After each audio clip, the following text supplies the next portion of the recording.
가짜 감정. 감정과 사이좋게 지내는 방법. 첫째, 오늘 내 기분이 어떤지 물어보자. 감정 조절을 연습하기 위해서는 마음 놓고 내 감정을 표현할 대상이 필요하다. 내게 관심을 기울여주고 내가 어떤 감정을 표현해도 허용하고 지지해주는 사람들이 주위에 많이 있다면 감정 조절 연습이 훨씬 수월할 것이다. 감정을 잘 조절하기 위해서 우선 나 자신에게 기분이 어떤지 물어보는 것이다. 단순히 지금 기분이 어때? 라고 묻는 것만으로도 자신과의 대화가 시작될 수 있다. 자신과 대화를 하다 보면 자신이 어떤 감정을 느끼는지, 무엇을 중요하게 생각하는지 알아가게 된다. 이런 대화를 잘하려면 자신에게 집중할 수 있는 혼자만의 시간이 필요하다. 자신의 기분을 자주 물어보고 기분이 어떤지 알수록 자신을 더 소중하게 대하게 된다. 둘째, 불편한 감정을 환영하자. 사람이라면 누구나 부정적 감정을 받아들이기가 쉽지 않다. 밀어내고 싶은 게 인지상정이다. 하지만 감정 그 자체는 좋은 것도 나쁜 것도 아니다. 감정이 생길 때는 다 이유가 있다. 감정 조절을 잘하려면 가장 필요한 게 불편한 감정이 올라올 때 이를 환영하는 것이다. 불편한 감정이 찾아오면 애써 아닌 척할 필요가 없다. 그 감정에 머물러 주는 것이다. 내 감정을 내가 알아주면 그것만으로도 감정은 상당 부분 해소된다. 그러나 타인의 시선에서 신경을 많이 쓰는 사람들은 이렇게 못한다. 다른 사람에게 밝은 모습만 보여주려고 결국 우울한 나를 부정하게 된다. 그런데 부정적 감정을 느끼고 있다는 것을 부정하려면 많은 에너지가 동원된다. 그저 내가 슬프구나, 기분 나쁘구나 라고 인정만 해줘도 쓸데없는 에너지가 낭비되지 않는다. 우울할 때는 나의 우울함을 환영하며 우울한 세상을 경험해 보는 게 좋다. 이렇게 할 때 우리는 감정의 매임에서 벗어나 감정의 풍요로움을 경험할 수 있다. 셋째, 내 감정의 원인을 다른 사람에게 돌리지 말자. 자신의 감정이 상대방의 책임이라고 주장하는 사람들을 많이 보게 된다. 감정을 내 것으로 받아들이면 귀중한 것들을 얻게 된다. 먼저 남의 인생이 아닌 내 인생을 살 수 있다. 가정과 일, 자신의 삶의 전 영역에서 자신의 감정을 존중하게 된다. 이에 따라 일과 생활의 균형을 잘 잡을 수 있게 돼 인간다운 삶을 살 수 있다. 또한 더 쉬운 삶을 살게 된다. 내 감정을 타인 탓으로 돌리면 많은 사람들과 다툼이 벌어진다. 어려운 길이다. 그러나 내가 내 감정에 책임을 지고 소화하면 상대방과 관계가 없다. 내 자신을 바꾸면 그만이다. 감정을 조절할 수 있다면 이것이 가능해진다. 감정을 조절하면 균형 있는 삶을 살 수 있다. 풍요로운 삶, 행복한 삶, 진지한 삶. 이런 삶은 모두 자기 조절과 관련이 있다. 절제할 줄 아는 사람들은 뭘 해도 잘할 수 있고 성공할 수 있다. 감정 조절은 승리하는 삶의 중요한 조건 중 하나이다. 넷째, 이분법적 표현보다 통합적 표현을 쓰자. 성경에 부드러운 혀는 뼈를 꺾는다 라는 말이 있다. 부드러운 말이 뼈같이 단단한 마음도 녹인다는 의미다. 감정을 조절하는데도 언어가 중요한 부분을 차지한다. 감정이 격화일로에 있을 때 누가 먼저 부드러운 표현을 하면 격앙된 감정도 가라앉는다.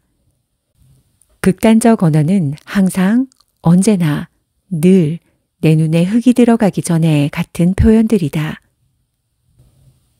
이런 언어들만 조심해도 감정 조절은 상당 부분 성공한다. 그리고 관계도 많이 부드러워진다. 당위적 언어는 반드시, 꼭, 확실히, 두말할 여주 없이, 하늘이 두 쪽이 나도 등과 같은 표현들이다. 당위적 사고란 자신이 믿는 것이 너무나 당연한 현실이어서 남들도 그럴 것이라 믿고 이를 당장 실현시키고 싶어하는 사고방식이다. 당위적 사고에는 타협의 의지가 없다. 자신이 믿는 대로 상대방이 행동해야만 한다. 당위적 사람들은 상대방의 입장이나 상황을 고려하지 않는다. 대화를 할 땐 극단적 언어 대신 사실을 표현하는 단어를 쓰고 당위적 말을 소망적인 말로 바꾸면 감정 조절이 쉬워진다. 부인이 남편에게 내가 분명히 말하는데 다시는 술 먹지 마 라고 말하는 대신 나는 당신이 술을 마시지 않았으면 좋겠어 라고 하는 것이다. 당신이 술을 마시지 않고 일찍 들어오면 우리 가족이 화목할 것 같아 아주 좋을 것 같아요 라고 소망을 담아 말하면 부인도 감정을 쉽게 조절할 수 있다. 이분법적 사고를 가진 사람들은 모든 걸 좋고 나쁜 것으로 양분하기 때문에 감정 조절을 하기 쉽지 않다. 감정 조절을 위해서는 통합의 단어를 사용하는 것이 바람직하다. 흑과 백 사이에 회색이 있음을 인정하는 단어다. 5번째, 자신이 작은 존재임을 인정하자. 우월감이나 열등감은 우리를 피폐하게 한다. 어떻게 하면 우월감이나 열등감으로부터 자유로워질 수 있을까? 이를 위해서는 승자와 패자, 즉 경쟁의 구도가 아닌 근본적으로 다른 관점의 생각이 필요하다. 비교의 축을 벗어나기 위해 인간이 어떤 존재인지 인식할 필요가 있다. 우리는 왜 이토록 끊임없이 경쟁하는가? 이 질문에 대한 답은 의외로 간단하다. 우리는 작은 존재다.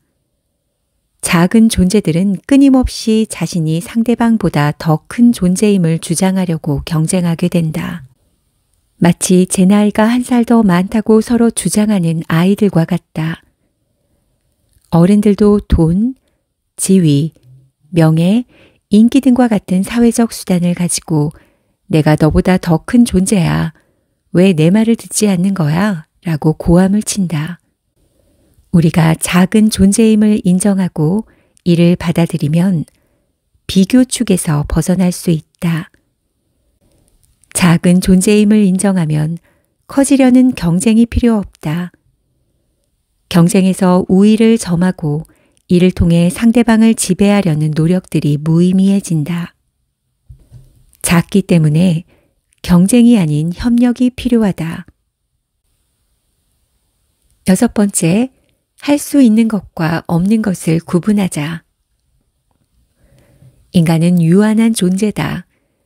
인간의 능력에는 한계가 있다.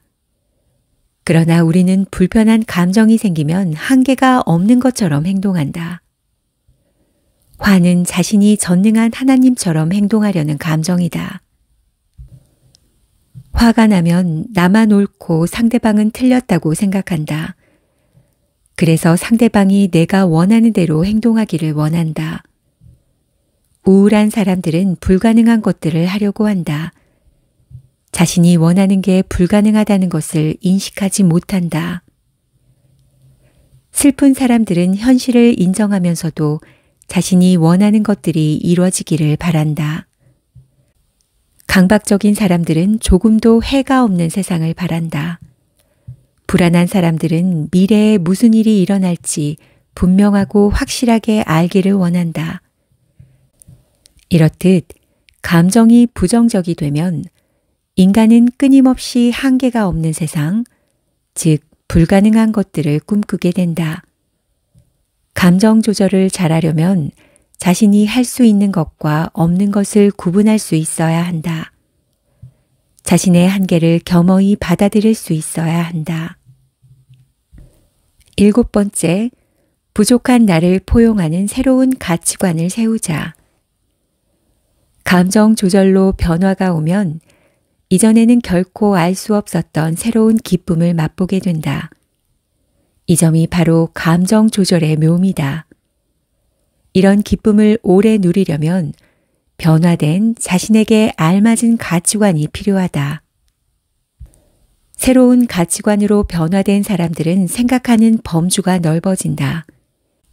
이전에는 불의한 사람과 선한 사람이라는 이분법적 구도를 갖고 있었다. 그러나 분노 조절을 하게 되면 자신도 불의한 사람과 다르지 않음을 알게 된다. 모든 인간에게는 공격적이고 거친 괴물적 요소가 있음을 알게 된다. 단지 괴물이 나오는 환경에 있는가, 그렇지 않은가의 문제임을 알게 된다. 인간은 환경에 따라 달라진다. 어떤 환경이 주어지는가에 따라서 달라지는 존재다. 그래서 우리는 그런 환경 속에서라도 괴물이 나오지 않게 하는 훈련이 필요한 사람들이다. 변화된 가치관이 그것을 가능하게 해준다. 감정은 참으로 신기하고 오묘하다. 알아주고 보살펴주면 긍정적 에너지가 되지만 모른 채 하고 억누르면 알아줄 때까지 때를 쓰고 시한폭탄처럼 부글부글 끓다 언젠가는 폭발하고 만다. 감정을 표현하면 마음이 편안해진다. 마음이 편안해지면 일단 삶이 쉬어지고 가벼워진다. 또한 삶의 에너지를 선택적으로 집중해서 사용할 수 있기 때문에 무슨 일을 하든 생산성이 커진다. 현재의 어색하고 거북한 느낌을 방치하지 말고 그 속에서 자신을 지배했던 역사적 사실을 찾아내자. 그리고 눌린 감정을 표현해 주자. 그러면 현재 삶의 문제를 더 잘 해결해 나갈 수 있는 에너지와 여유가 생긴다.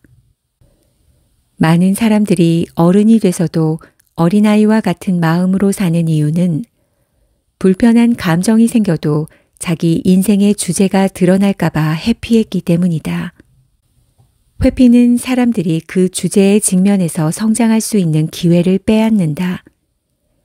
자신의 주제를 직면한 사람들은 자신의 문제를 알게 되고 이를 해결해 간다. 이런 사람들의 인격은 꾸준히 성장하지만 그러지 않은 사람들은 제자리에 머무르게 된다. 회피하고 싶은 감정의 심층을 따라가다 보면 결국 수치심으로 연결된다. 감정이 사람을 힘들게 하는 이유는 이 수치심 때문이다. 작고 못난 존재라는 수치심이 모든 인간 안에 있는데 이것이 건드려질 때 괴로운 것이다. 작은 존재라는 인정은 뼈아픈 고백이라 모두가 피하고 싶기 때문이다. 그런데 아이러니하게도 수치심은 인간이 한계가 있는 존재임을 받아들일 때 극복된다. 천길 낭떠러지에 몰려 죽을 각오로 뛰어내리자 미처 있는지도 몰랐던 날개가 펴진다고나 할까? 인간은 모순적이고 작은 존재다.